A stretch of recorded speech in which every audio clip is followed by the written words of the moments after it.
குவைத்தில் இருக்கும் யூடியூபர்களை விமர்சிக்கும் Saudi TikTok வாய் வீரன், வாயை பிளந்த விஐபி நோனா. அதே போல போனஸுக்கு மாரியாத்தா காளியாத்தா உடனே பதில் சொல்லிடுவாங்க, போனஸும் கிடைச்சிரும். அஸ்ஸலாமு அலைக்கும் அன்பார்ந்த அனைத்து உறவுகளுக்கும் இனிய மதிய வணக்கம். மிக முக்கியமான சில தகவல்கள் இருக்குது. தயவு செய்து இந்த வீடியோவை மறக்காமல் ஃபுல்லாகவே பாருங்கள். ஏன்னா இந்த வீடியோவில் மிக முக்கியமான சில தகவல்களை சொல்லியே ஆகணும். தயவு செய்து வீடியோவை ஃபுல்லாக பாருங்கள். தெரியாத நண்பர்களுக்கும் ஷேர் பண்ணுங்கள். வீடியோ பிடிச்சிருந்தால் லைக் பண்ணுங்கள், சப்ஸ்கிரைப் பண்ணுங்கள். ஏதோ எங்களுடைய பர்சனல் வேலைக்கு நாங்கள் போன மாதிரி இந்த பைத்தியக்காரன் ஒருத்தன் டிக்டாக்ல இருந்துக்கிட்டு லைவ் போட்டுக்கிட்டு உளறிக்கிட்டு இருக்கிறான். நாங்கள் ஏதோ எங்களுடைய பர்சனல் வேலைக்கு தூதரகத்துக்கு போன மாதிரி, தூதுவரை சந்திச்ச மாதிரியும் இந்த மென்டல் மண்டைய අමාරුවේ මනුස්සරු කරදරයක් වුණාම නැහැ නේ බං අයියේ. ආපහු ඕන්න කට්ටිය ලෑස්තිනේ ඇඳුම් අඳගෙන ෆොටෝ ගාලා කන්නාඩි දාපු එක හැම. කට්ටිය ලෑස්තිනේ ඇඳුම් අඳගෙන කෝට් එකම දාගෙන තානාපතිතුමත් ඒක අහලා ෆොටෝ කොහොම තානාපති මගේ යාළුවා ආපහු යනවා ට්‍රක් එකට. කාන් දීපන්ගේ සිස්ටම් එක. ඔයාලා නිකන් එහෙම පේන්නේ නැද්ද සාමාන්‍යකම්? இதில் நிறைய சிங்கள வீடியோ இருக்குது. நான் அட்டாச் பண்ணலை, ஏன்னா உங்களுக்கு சிங்களம் புரியாத நிறைய பேர் இருக்கிறீங்க இல்லையா, அதால் சிங்கள வீடியோ பாருங்கள், இன்னும் கொஞ்சம் இன்ட்ரெஸ்ட்டாக இருக்கும். சிங்கள மொழி தெரிஞ்சவங்க 13 மார்ச் 2025 மேலே அடுத்தது இந்த வீடியோவை பாருங்கள். அதே மாதிரி டைமை பாருங்கள், 8:13 PM பாருங்கள். நான் தூதுவரை சந்திச்சிட்டு, சரியா, அது நல்லா பார்த்துக்கோங்க. தூதுவரை சந்திச்சிட்டு அதுக்கப்புறமா என்னுடைய வண்டியில் இருக்கிற பார்சல்கள் தூதுவரை சந்திச்சுட்டு அதுக்கப்புறமா நான் சப்ளை பண்ண போகிறேன். டைம் எத்தனை? 8:13. இப்போ இதில் நான் நினைக்கிறேன் ஒரு 10 மட்டும் பார்சல் குறைஞ்சிருக்கும். இந்த இப்போ இந்த இதில் கேப் விழுந்திருக்கேன் அந்த ஏரியாவில் இருந்த பார்சல் இது ஃபுல்லாகவே இருந்துச்சு, டிக்கி ஃபுல்லாகவே. பின்னாடி நான் நினைக்கிறேன் ஒரு 4, 7 கிட்டத்தட்ட 8 பார்சல் கிட்டே இருக்குது. ஒரு 25 பார்சல் பின்னாடி இதில் அந்த டிக்கி ஃபுல்லாகவே இருந்துச்சு, பார்சல் டப்பா ஃபுல்லாகவே. சரியா, கடைசியாக அந்த டைமிங் ஒன்று இல்லாததால் பெல் அடிச்சுட்டு இந்த நான் வாசலில் வச்சுருக்கேன், அந்த பார்சல் எடுத்துக்கோங்க. அந்த தெரிஞ்ச வீடுகள்ன்றதால பெல்லில் அவங்க ஹவுஸ்மேட் பேசும்போது, சிஸ்டர் அந்த வாசல்லே வச்சுருக்கேன், டக்குன்னு எடுத்துக்கோங்க அப்படின்னு சொல்லி வெளியில் வச்சுட்டு, பார்சல் எப்படி வெளியில் வச்சுட்டு அவசரமாக ரன்னிங்கில் இருக்கிறேன். நோன்பு திறக்கும்போது, அன்பார்ந்த சகோதர சகோதரிகளை, நோன்பு திறக்கும்போது கொண்டு போய் கொடுத்துரு தம்பி அப்படின்னு 2:30 மணிக்கெல்லாம் மாமா ரெடி பண்ணி பார்சல் தந்தாங்க. அந்த பார்சல்கள் கடைசியாக 9 மணி வரைக்கும் வச்சு நான் ட்ராவல் பண்ணி கொண்டு போய் சப்ளை பண்ணி, அதுக்கு பிறகு தான் நோன்பே திறந்தேன். நான் நோன்பு திறந்துட்டேன், தண்ணி குடிச்சு. ஆனால் சாப்பிட்றது எதாக இருந்தாலும் அந்த 9 மணி இருக்கும். நான் அன்றைக்கே வீடியோ போட்டேன், அதுக்கு பர்சனலாக வீடியோன்னு போட்டேன். நிறைய பேர் பார்த்துருக்க மாட்டீங்க. ஆனால் இந்த யூடியூப், இந்த நாயை டிக்டாக்ல வளர்த்து விட்டு இதுக்கு சோறு போட்டு இதுக்கு வளர்த்து ஆளாக்கி விட்டதுக்கு தீனி போட்டது, இது அப்படி செய் இப்படி செய், இந்த மாதிரி எடிட் பண்ணு, அந்த மாதிரி பண்ணு, இந்த எடிட்டர் டவுன்லோட் பண்ணு, யூடியூப்பில் இப்படி பண்ணு அப்படி பண்ணின்னு எல்லாம் சொல்லி கொடுத்து இவனை நம்ம ஒரு ஆளாக உருவாக்கி விட்டா சவுதியில் ஏதோ 4 பேருக்கு நல்லது. ஏன்னா எங்களால் சவுதியில் இப்போ வேலை பார்க்க முடியாது. சவுதியில் இருக்கிற தொழிலாளர்களுக்கு நிச்சயமாக ஒரு ஆள் தேவை உதவிக்கு. அப்போது சவுதியில் ஒரு ஆக்டிவிட்டீஸாக நல்லா செயல்படட்டும் அப்படின்னு இதை வளர்த்து விட்டா காலை சுற்றின பாம்பு நம்மளையே கடிக்குது. இல்லை நாங்கள்லாம் வீடியோ போடுறோமா, மார்க்கெட்டிங் பண்ணுறோமா, பெண்களை விற்று பொழப்பு நடத்துகிறோமா? சரிடா, அப்போ இவ்வளவு நாளாக நீ என்ன பண்ணிகிட்டு இருக்கேன்னு கேட்குறேன். இப்போ இங்கே இலங்கை தூதரகம், குவைத் தூதரகத்திலேருந்து இவனுக்கு தூதரகத்துக்குள்ளே இருக்கிற அதிகாரிகளே மாறி ஆளுக்கால் 2 பேர், அவருக்கு இவருக்கு அவருன்னு இவனுக்கு வீடியோ அனுப்பி ஆளுக்கால் மாறி வீடியோ போட்டுக்கிட்டு இருக்கிறாங்க. அவருடைய ரகசியம் இவருடைய ரகசியம் அவர்கிட்ட. இந்த எத்தனை வீடியோ நாங்கள் பெண்களை விற்று பொழப்பு நடத்துகிறோமா? ஏதோ கிடைக்கிற கேப்பில் நம்ம ஏதோ சில பிரச்சனைகள் இருந்தால் மட்டும்தான் நம்ம வீடியோ எக்ஸ்போஸ் பண்ணுறோம், இந்த மாதிரி பிரச்சனைகளை சொல்லி. ஆனால் இவருடைய வீடியோ நீங்களே பாருங்கள், இந்த வீடியோவில் பாருங்களேன், தம்ப்நெயில்ல நீங்களே பாருங்கள், யார் பெண்களை விற்று பொழப்பு நடத்துகிறாங்க அப்படின்றது உங்களுக்கே தெளிவாக புரியும். யார் பெண்களுடைய துக்கத்தையும் மார்க்கெட் பண்ணி பிளப்பு நடத்தாங்க. சரி, வீடியோ போட்டிருக்க, இந்த நீ போட்ட வீடியோக்கு ஏதாவது ஒரு பிரதிபலன் சொல்லு. என்ன உதவி கிடைச்சது? நீ வீடியோ போட்டதுக்கு அப்புறமா அவங்களுக்கு கிடைச்ச பிரதிபலன் என்ன? டிக்டாக்ல போய் டான்ஸ் ஆடுறது, பொம்பளைங்களை கூப்பிட்டு வச்சு கூத்தடிக்கிறது, பாட்டு படிக்கிறது, இது நல்லத்துக்கு இல்லை, இப்படியெல்லாம் பண்ணாத, நீ மக்களுக்கு சேவை செய்யணும்னு அதுக்கேற்ற மாதிரி ஜெனுவின் ஆயிரு அப்படின்னு புத்தி சொன்னது அவங்களுக்கு வலிக்க ஆரம்பிச்சிடுச்சு. கமாலுக்கு அதுக்கப்புறம் ஃபர்ஸ்ட்டுக்கு அந்த கமாலுக்கு வீடியோ போட்டேன், அதுக்கப்புறம் எங்களுக்கு ஒவ்வொருத்தருக்கும் இப்போ என்ன கோட் சூட் போட்டு நாங்கள் தூதுவரை சந்திக்க போனோமா, பர்சனல் விசிட்டா. பைத்தியக்காரனுங்க. இந்த மாதிரி ஆளுங்களை அடிக்கடி எக்ஸ்போஸ் பண்ணணும். ஏன்னா சில நேரங்களில் இந்த மாதிரி ஆட்களை வந்து எக்ஸ்போஸ் பண்ணாட்டி மக்களுக்கு தெரியாது இந்த மாதிரியெல்லாம் ஆளுங்க இருக்குது அப்படின்னு. அதான் மெயினாகவே நான் இந்த வீடியோவை கொண்டு வந்தது. என்னதான் இருந்தாலும் பாம்பு இல்லையா, எப்படியுமே கடிக்க தான் செய்யும். அதே மாதிரி தான் வாயமூடு கொசு போயிட போகுது. விஐபி வீடு இருக்காம விஐபி வீடா போகும்போதே போனஸ் சம்பளமா இவோட சேர்ந்தா சவுதியில் 5 லட்சம் கமிஷனா. හයි ඔය සෞදි යන්න ගොඩක් බයෙන් ඉන්න කෙනෙක්ද? එහෙනම් මාත් එක්ක එකතු වෙලා රට යන්. හවුස්මේට් යන්න පුළුවන්. සෞදි රියාද් දමාම් කියන පැතිවලට තමයි අපි කරන්නේ. හොඳ ලොකු කමිෂන් එකක් එක්ක අනිත් රටවල් එකටවත් ලොකු කමිෂන් එකක් හම්බ වෙන්නේ ලක්ෂ 5ක් පාමාරක කමිෂන් එකක් එක්ක ඊට අමතරව හොඳ සැලරි එකක් එක්ක යන්න පුළුවන්.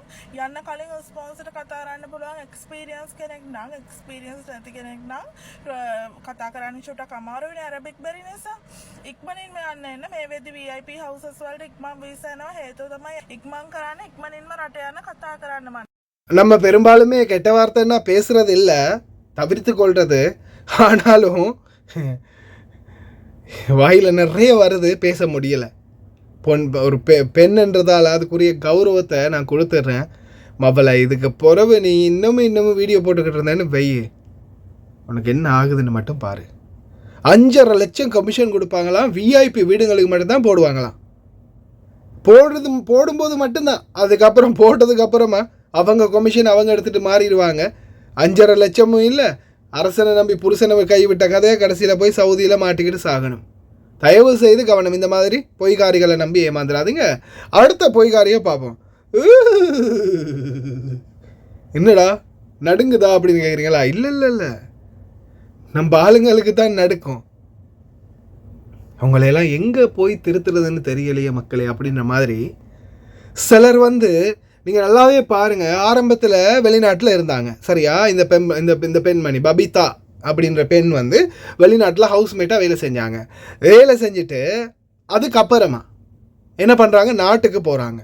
நாட்டுக்கு போனதுக்கப்புறமா ஒரு கோயிலுக்கு போனேன் பாருங்கள், இந்த அம்மா கோயில் அப்படின்னு ஃபஸ்ட்டு வீடியோ போடுறாங்க. கோயிலுக்கு போனதுக்கப்புறமா வீடியோ போட்டுறாங்க. வீடியோ போட்டதுக்கப்புறமா அந்த வீடியோ செம்மையாக வைரல் ஆகுது. வைரல் ஆகினதுக்கப்புறமா நான் இந்த அம்மாவுக்கு தான் கும்பிட்றேன், காளி என்ன சுடலை காளி ஏதோ ஒரு காளின்னு சொல்கிறாங்க. நான் சாமியை மென்ஷன் பண்ணலை இந்த இடத்துல. நான் மென்ஷன் பண்ணுறது முழுக்க இந்த பெண்ணு. இருக்கிறதுக்கு வீடு இல்லை, ஒரு நல்ல ஒரு இடம் இல்லை, ஒரு பைசிக்கல் கூட இல்லை அப்படின்ற நிலைமையில் இருந்தாங்க. அதுக்கப்புறமா காளி அம்மாவை அப்படியே டார்கெட் பண்ணி அவங்களுடைய அந்த சிலை ஒன்றை வச்சு அதுக்கப்புறமா பூஜை பண்ண ஆரம்பித்தாங்க. இந்த டிக்டாக்ல இருந்து சரியா.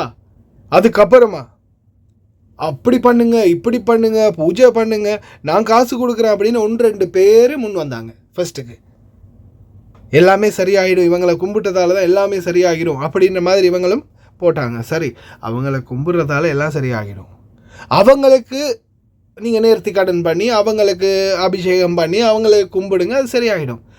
இவங்களுக்கு பபிதா சாமிக்கு அபிஷேகம் பண்ணினா எப்பட்றா உங்களுடைய நேர்த்தி கடன் பழிக்கும்? ஆனால் உங்களுடைய நேர்த்தி கடன் பழிச்சிச்சோ இல்லையோ தெரியல, பபிதாவுடைய நேர்த்தி கடன் பழிச்சிச்சுடா, சூப்பராக பழிச்சிடுச்சு. கார் என்ன, வீடு என்ன, நகை நட்டு என்ன, பா வேற லெவல். தன்னுடைய புருஷன் பேசுகிறார் இல்லையா, அதுக்கு என்ன ஒரு 50,000 ரூபாயில் ஒரு முடிச்சை கட்டி விடுங்க நம்ம அம்மாவுக்கு, எல்லாம் சரியாயிடும். அதுக்கப்புறமா ஒரு ஒரு ஒரு பட்டுப்புடவை வாங்கி அதை 1000 துண்டா கிழிச்சு அதில் ஒரு சின்ன பீஸில் கல்லை கட்டி அம்மா காலத்தில் கட்டி விட்டுட்டு உங்களுக்கு நான் கட்டிட்டேன் இனிமே எல்லாம் சரியாகிடும் அப்படின்ற மாதிரி. சரி, அவ்வளோதான். இந்த பால் அபிஷேகம், அடே நாட்டில் எத்தனை பேர் பிள்ளைங்க பசி பட்டணியில் வாடுது இல்லையா? ஒரு ஒரு ஒரு ஒரு கப் பால் குடிக்க முடியாமல் இப்போ 100 கார்ட்டூன் இறக்கினாங்களாம் பால் அபிஷேகம் பண்ணுறதுக்கு. பால் அபிஷேகம் பண்ணாங்களா இல்லை விற்று அதையும் காசு பண்ணாங்களான்றது அது அவங்களோட இஷ்டம். சரி, இதெல்லாம் கூட விட்டுறலாம்டா. போனஸ் புருஷன் பிரச்சனை, புள்ள பிரச்சனை, அது இது எல்லா பிரச்சனையும் விட்டுருங்கடாப்பா. விட்டுருங்க. குவைத்தில் போனஸ் இருக்குல்ல, போனஸு, அதுக்கு ஒரு பூஜை போட்டு போனஸு வேற வாங்கி கொடுப்பாங்களாண்டா. සාදු ශ්‍රීමා සොහන් කාලි මෑණියන්ට මේ පින් ලැබේවා. කුවේට් රටේ සිටින අද දින භාරයන් නිදහස් කරනවා තමන්ගේ බෝනස් මුදල ලැබී සිතූ ආකාරයෙන්ම එම දෑතට මුදල් ලැබීම නිමිත්තෙන් එම සතුට වෙනුවෙන් අද දින එම භාරය නිදහස් කරනවා. කුවේට් රටේ සිටින 1978 නවම් මාසයේ 19 වන දින උපතලා දෙයින් සුනිත්‍රා කාන්තියන මේ දරුවා සිතූ ලෙස තම බෝනස් මුදල ලැබීම නිමිත්තෙන් අද දින එම භාරය නිදහස් කරනවා. තවද එම දරුවා සිතන ආකාරයෙන්ම ශ්‍රී ලංකා දීපයට නැවත සේවය කරපු ස්ථානයට ශ්‍රී ලංකා දීපයට ගොස් නැවත සේවය කරපු ස්ථානයට එම කරදරයක් නැතුව එන්න ලැබේවා කියලා මෑණියන්ගේ ආශිර්වාදය පතනවා. එම දරුවෝ සිතන ආකාරයෙන්ම ප්‍රාර්ථනාව එසේම ඉෂ්ට සිද්ධ වෙලා තවතවත් එම දරුවෝ සිතන ආකාරයෙන්ම සිල්ම ගාපඩ දුරෙන් දුර වී සියලු දෙවියන් ප්‍රාර්ථනා ඉෂ්ට සිද්ධ වේවා. ශ්‍රී මාසවන් කාලි මෑණියන්ගේ පිට ආශිර්වාදය ලැබේවා. सारिया कितर पहन आलो पूजा के हम बारे अदर इतिहास करනවා මේ දල්වෙන්න වූ කිතර පහන් ආලෝකයේ වගේම දරුවගේ ජීවිත ආරක්ෂාවත් කරන කියන සෑම කටයුත්තක්ම සර්වකාර්යම සාර්ථක වේවා. සමන්ද විහාමුදුරන්ගේ පත්‍රි මෑණියන්ගේ දරුවා අපච්චිගේ පත්‍ර කාල මෑණියන්ගේ දරුවා පත්‍රි මෑණියන්ගේ සිවද විහාමුදුරන්ගේ ගන්ධ විහාමුදුරන්ගේ කතර පහන් දලක්ෂි මෑණියන්ගේ පිට ආශිර්වාදය ලැබී එම දරුවා සිතන ආකාරයටම ශ්‍රී ලංකා දීපේ බලා පැමිණ නැවතෙම නිවසේම සේවය කිරීමට යන්න මෑණියන්ගේ ආශිර්වාදය තවදුරටත් දරුවට ලැබී සෑම සිතුම් පැතුම් ප්‍රාර්ථනාවකම දරුවගේ ඉෂ්ට සිද්ධ වේවා. දරුවා ආකාරයෙන්ම දරුවගේ දැතර මුදල් ලැබුණා. ඒ වගේම ඉදිරි ජීවිතේට නැහැ නොකියන දරුවගේ දැතර මුදල් ලැබේවා. මෑණියන්ගේ ආශිර්වාදය ලැබේවා. මෑණියන්ගේ ආශිර්වාදයක් එකපාරක් ලැබුණ දරුවෙට දෙවෙනි පාර අනිවාර්යෙන් හිතට පතන සෑම දෙයක්ම ඉෂ්ට සිද්ධ වෙනවා. මෑණියෝ ආශිර්වාද කරන්න එකපාරයි. ඒ ආශිර්වාදය ලැබුණ ජීවිතාන්තය දක්වා මෑණියන්ගේ ආශිර්වාදය තියෙනවා. සියලු ග්‍රහ දුරින් දුර වී සියලු සිතින් පතන ප්‍රාර්ථනා එම් දරුවගේ ඉෂ්ට සිද්ධ වේවා. මෑණියන්ට මේක ලැබේවා. மறுபடியும் சொல்கிறேன், நான் தெய்வங்களையோ அல்லது மதங்களையோ இதில் நான் சுட்டி காட்ட விரும்பலை. நான் சொல்கிறது பூராகவும் இந்த பபிதா ஷாமிக்கு, இவங்க தான் ஷாமியோ சரியா? எத்தனை காலம்தான் ஏமாற்றுவார் இந்த நாட்டிலே, நம் நாட்டிலே அப்படின்ற மாதிரி எத்தனை காலத்துக்கு தாண்டா இதையே சொல்லி ஏமாற்ற போகிறீங்க. போனஸ், இந்த போனஸுக்காக நாங்கள் ஏறாத இடம் இல்லை, போகாத பிரச்சனை இல்லை, சந்திக்காத பிரச்சனை இல்லை தான். 9-11 வழக்கில் 2 வழக்கு தான், அதுவும் 2 பேரை ஆண்டவனாக பார்த்து அனுப்பி விட்டுருக்கா இந்த நாட்டை விட்டு, அதால் கிளியர் ஆகியிருக்குது. இன்னும் 9 வழக்கு இருக்குது அப்படியும் இந்த போனஸுக்காக குரல் கொடுத்ததால். அவ்வளோ பிரச்சனைகளை நம்ம பார்த்துக்கிட்டு இருக்கிறோம். இவங்க மணியை ஆட்டி பூஜை பண்ணிவிட்டு போனஸை வாங்கி கொடுத்துருவாங்களாம். அதில் கால்வாசி கமிஷன் வேணுமா? 240 தினார் போனஸ் கிடச்சா அதில் கால்வாசி அவங்களுக்கு வேணுமா? 60 தினார். வேறு லெவலில். அன்னைக்கு எதுவுமே இல்லாமல் இருந்த பபிதாக்கு இன்னைக்கு ஒரு சாமி சிலையை வச்சுக்கிட்டு அதையே வச்சு கடைசியில் சாமிக்கு பூஜை போடுறாங்களோ இல்லையோ அவங்களுக்கு நல்லா பூஜை போட்டுக்கிட்டாங்க. வீடு, காரு, தோட்டம் துறவி வேறு லெவல் அப்படியே வளர்ந்துட்டாங்க. ஆனாலும் பாருங்கள், இப்போ இந்த சம்மந்தமாக 2-3 தடவை கமால், ரஸ்வார் ஹசன், தட்டையாஸ் யூடியூப் சேனல் அப்படின்னு இந்த சிங்கள யூடியூப் போடக்கூடிய சகோதரர்கள் வீடியோ போட்டாங்க சரியா? அதுலேயும் ஒரு சில முட்டாள் வேறு என்னத்தை சொல்கிறதுன்னு தெரியலை எனக்கு. சில முட்டாள் கூட்டம் கேட்குது, தம்பி என்ன தம்பி அது நம்ம என்ன சொல்கிறோம்ன்றதை கூட புரிகிறதில்ல தம்பி, போனஸ் தருவாங்கன்னு அவங்களுக்கு பூஜை பண்ணினா போனஸ் கிடைக்கும் அப்படின்னு ஒரு வீடியோ ஒன்று போட்டிருந்தீங்க பார்த்தோம். அந்த சாமியோடைய நம்பரை கொடுங்களேன் தம்பி, பேசிக்கலாம் கொஞ்சம். මෙසේජ් එකක් දාන්න පාරේද? ඒ ටෙලිෆෝන් නම්බරයක් තියෙනවද? එයා අල්ලේ ඉල්ලනවද? කීයක් ඉල්ලනවද? කොහෙද ඉන්නේ? ඉතින් විස්තර දැනගන්න මොනවද දාලා නැහැ අපිට. මේ විස්තර දාන්නකෝ හරි. ඇයි දැන් එම්බසි වලින් ආරෙන් මෙන් කියනවා කිව්වේ මේ මෙහෙම දෙනවා මෙහෙමයි කියලා කිව්වේ.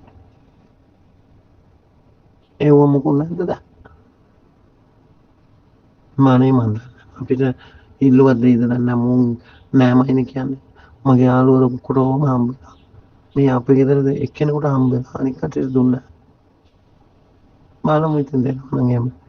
කියන්නේ දැන් මැසේජ් එකක්වත් දැම්මොත් එයා බාබාට කැෆේලේ එයා මොනවද කරන්න නැති වෙයිද? அவங்களோட டெலிஃபோன் நம்பரை போடட்டுமா? அவங்களுக்கு பாபாவுக்கு ஒரு எலுமிச்சம்பழத்தை வெட்ட போகிறாங்களா? ஐயோ முடியலடே, என்னால் முடியல. எங்கே போய் சொல்கிறதுன்னு தெரியல. ஏமாறுறவன் இருக்கும் வரைக்கும் ஏமாற்றுபவன் இருக்கத்தான் செய்வான். கடைசி வரைக்கும் பார்த்த எல்லாருக்குமே ரொம்ப நன்றி. இந்த வீடியோவில் யாருடைய மனதையும் புண்படுத்தியிருந்தால் தயவுசெய்து மன்னித்துக்கோங்க. வீடியோவை பிடிச்சவங்க லைக் பண்ணுங்கள், மறக்காமல் ஷேர் பண்ணுங்கள், சப்ஸ்கிரைப் பண்ணுங்கள்.